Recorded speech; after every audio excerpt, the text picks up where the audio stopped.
दोस्तों, अमेरिका एक बार फिर से भारत के खिलाफ बड़े एक्शन लेने की तैयारी कर रहा है और अब तो यूक्रेन के राष्ट्रपति ने भी कह दिया है कि अमेरिका जो सैंक्शन भारत के ऊपर लगा रहा है रूस से तेल खरीदने को लेकर, वह बिल्कुल सही है। इतना ही नहीं, भारत की अर्थव्यवस्था की ताकत माने जाने वाली IT सेक्टर पर अब अमेरिका की नजर है। दूसरी ओर भारत को अमेरिकी कंपनी GE ने यह आश्वासन दिया था कि अब इंजन की डिलीवरी में कोई भी देरी नहीं होगी, लेकिन अगस्त में अमेरिका के द्वारा लगाए गए टैरिफ के बाद जनरल इलेक्ट्रिक ने भारत को इंजन भी नहीं दिया। साथ ही अब अमेरिका सेकेंडरी सैंक्शन और अतिरिक्त टैरिफ की धमकी दे रहा है। भारत और अमेरिका के बीच बिगड़ते इन रिश्तों के ऊपर डिटेल वीडियो ये होने वाली है, इसीलिए वीडियो को अंत तक जरूर देखिएगा। तो चलिए शुरू करते हैं इस वीडियो को। हाल ही में जब डोनाल्ड ट्रंप के द्वारा भारत को लेकर बयान दिया गया था और ये कहा गया था कि मोदी मेरे दोस्त हैं और भारत और अमेरिका के रिश्ते आगे भी अच्छे होंगे, इस बयान पर तुरंत प्रधानमंत्री नरेंद्र मोदी की तरफ से ट्वीट कर दिया गया था, जिसमें पीएम मोदी ने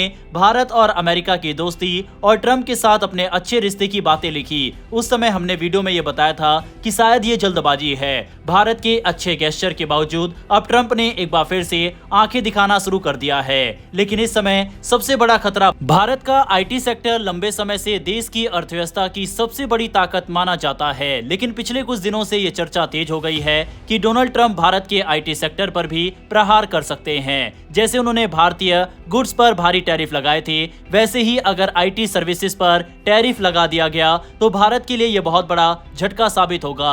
अभी तक भारत का IT सेक्टर इस मामले में सुरक्षित माना जाता था, क्योंकि टैरिफ ज्यादातर फिजिकल गुड्स पर ही लगते हैं, लेकिन अब हालात बदलते नजर आ रहे हैं। भारत का IT सेक्टर हर साल लगभग 245 बिलियन डॉलर से ज्यादा का एक्सपोर्ट करता है और इसमें से करीब 60% आय अकेले अमेरिका से आती है। यानी सोचिए, आधे से ज्यादा रेवेन्यू सिर्फ एक देश पर निर्भर है। TCS, इन्फोसिस, विप्रो और HCL जैसी कंपनियां अमेरिका के लिए cloud management, cyber security, banking IT system और AI एनालिटिक्स जैसी सर्विसेज प्रोवाइड करती है। अगर अमेरिका में इन सर्विसेज पर 20 या 25% का टैरिफ भी लगा दिया गया तो भारतीय कंपनियों की सर्विस महंगी हो जाएगी और कॉन्ट्रैक्ट मिलने में बड़ी मुश्किल आ सकती है। पहले ही भारत के IT सेक्टर पर AI और ऑटोमेशन का दबाव बढ़ गया है।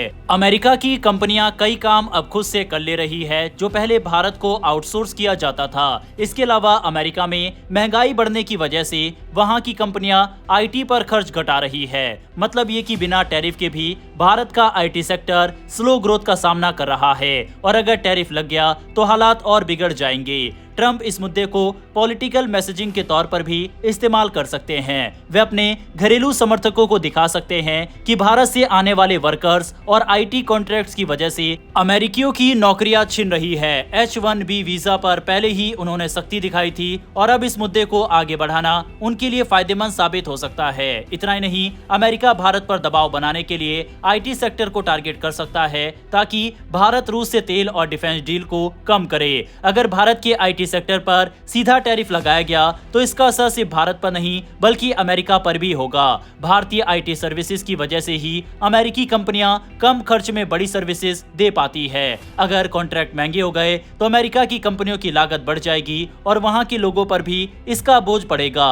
फिर भी खतरा यही है कि राजनीतिक फायदे के लिए ट्रंप ऐसे कदम उठा सकते हैं। भारत इस संभावित संकट को टालने की कोशिश कर रहा है। IT कंपनियां यूरोप, मिडिल ईस्ट और अफ्रीका में अपने कॉन्ट्रैक्ट्स बढ़ाने की कोशिश कर रही है ताकि अमेरिका पर निर्भरता कम की जा सके। सरकार भी AI, क्लाउड और साइबर सिक्योरिटी जैसे नए क्षेत्रों पर फोकस करने की रणनीति बना रही है। साथ ही भारतीय IT CEOs अमेरिका में लॉबिंग कर रहे हैं ताकि वहां की सरकार इस सेक्टर पर टैरिफ लगाने का फैसला न ले। भविष्य में 3 स्थितियां बन सकती है। पहली, ट्रंप सीधे IT टैरिफ लगाने से बचे और सिर्फ वीजा नियमों को सख्त करे। दूसरा, वह टैरिफ लगाकर भारत के IT रेवेन्यू पर सीधा असर डाले। और तीसरी, भारत और अमेरिका के बीच कोई समझौता हो जाए जिसमें भारत कुछ रियायतें दे दे लेकिन IT सेक्टर को बचा ले। अभी साफ नहीं है कि आगे क्या होगा, लेकिन इतना तय है कि अगर भारत के IT सेक्टर पर टैरिफ लगा तो इसका असर करोड़ों नौकरियों और हमारी अर्थव्यवस्था पर पड़ सकता है। अब ये खतरा इसलिए माना जा रहा है है, क्योंकि ट्रंप की टीम की तरफ से लगातार इस तरह के बयान आ रहे हैं कि अमेरिका और भी बड़े एक्शन भारत के खिलाफ ले सकता है और इसमें आईटी सेक्टर का भी जिक्र किया गया है। भारत के पास भी एक बेहद महत्वपूर्ण कार्ड है और वह है इंस्टाग्राम, फेसबुक, व्हाट्सएप जैसे अमेरिकी ऐप पर टैरिफ लगाने का। ये कंपनी भारत से मोटा पैसा कमाती है, लेकिन अगर ट्रंप इस तरह की राजनीति और भारत के खिलाफ स्टेप लेते हैं तो भारत को भी अमेरिका को उसी भाषा में जवाब देना होगा। दूसरी तरफ यूक्रेन के राष्ट्रपति की तरफ से भी एक स्टेटमेंट सामने आया। आप स्क्रीन पर बकायदा आर्टिकल देख सकते हैं। उन्होंने कहा कि ये बहुत सही आइडिया है उन देशों को टारगेट करने का जो कि रूस से अभी भी तेल ले रहे हैं, यानी कि भारत पर 50% टैरिफ के मुद्दे पर जेलेंस्की ने अमेरिका का समर्थन किया।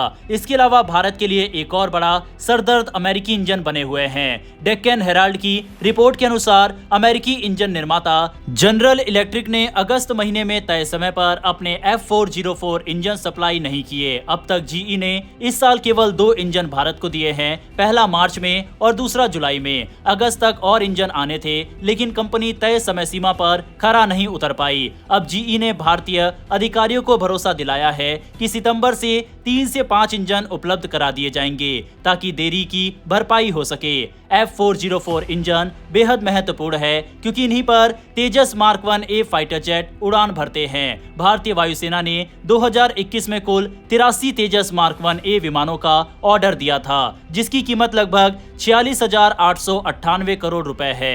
ऐसे में इंजनों की समय पर आपूर्ति बेहद जरूरी है ताकि हिंदुस्तान एरोनॉटिक्स लिमिटेड समय से उत्पादन कर सके। अब कंपनी की तरफ से आश्वासन तो दिया गया है, लेकिन यह आश्वासन पहले भी कई बार दिया जा चुका है। इसके अलावा दोस्तों, रूस के द्वारा हाल ही में यूक्रेन के अंदर बड़ा हमला किया गया। इसके बाद डोनाल्ड ट्रंप ने रविवार को साफ कर दिया कि वह रूस पर और कड़े प्रतिबंध लगाने के लिए तैयार है। ये बयान तब सामने आया जब कुछ घंटे पहले ही रूस ने यूक्रेन पर अब तक का सबसे बड़ा हवाई हमला किया था। इन हमलों में कीव में 4 लोगों की मौत हो गई और सरकारी दफ्तरों की इमारतों में आग लग गई। कैबिनेट कॉम्प्लेक्स की छत जलती हुई देखी गई, जिसे 3 साल बाद पहली बार निशाना बनाया गया। ड्रोन हमलों से राजधानी की कई ऊंची इमारतें भी क्षतिग्रस्त हुई। यूक्रेन के अनुसार शनिवार रात से रविवार सुबह तक रूस ने 810 ड्रोन और 13 मिसाइलें दागी, जो अब तक का सबसे बड़ा हमला है। राष्ट्रपति जेलेंस्की ने इसे जानबूझकर किया गया अपराध और युद्ध को आगे बढ़ाने की साजिश बताया। इसी को लेकर वित्त मंत्री स्कॉट बेसेंट ने संकेत दिया कि रूस से तेल खरीदने वाले देशों पर भी द्वितीय प्रतिबंध लगाए जा सकते हैं। उनका कहना है कि इससे रूस की अर्थव्यवस्था पूरी तरह ढह जाएगी और पुतिन को बातचीत की मेज पर आना ही पड़ेगा। ट्रंप ने भारत की रूस से तेल खरीद पर भी नाराजगी जताई। साफ है कि आने वाले कुछ दिनों में हालात और भी ज्यादा खराब होने वाले हैं और रूस, अमेरिका और यूरोपीय यूनियन की इस लड़ाई में भारत की अर्थव्यवस्था पर भी असर पड़ने वाला है। लेकिन भारत इसका सामना कैसे करता है और भारत अमेरिका को क्या जवाब देता है, ये देखना इंटरेस्टिंग रहेगा। अब समय आ गया है कि भारत को भी अमेरिका के खिलाफ रेसिप्रोकल एक्शन लेना चाहिए। बहरहाल आपकी इस पर क्या राय है, कमेंट बॉक्स में लिखकर बताइएगा। इन्फॉर्मेशन और वीडियो पसंद आई हो तो वीडियो को लाइक करके हमारी आने वाली डेली ऐसी वीडियो के लिए नीचे दिए गए सब्सक्राइब बटन को प्रेस कर बेल आइकन को जरूर दबा लें। फिर मिलेंगे ऐसी एक नई वीडियो के साथ। धन्यवाद। जय हिंद, जय भारत।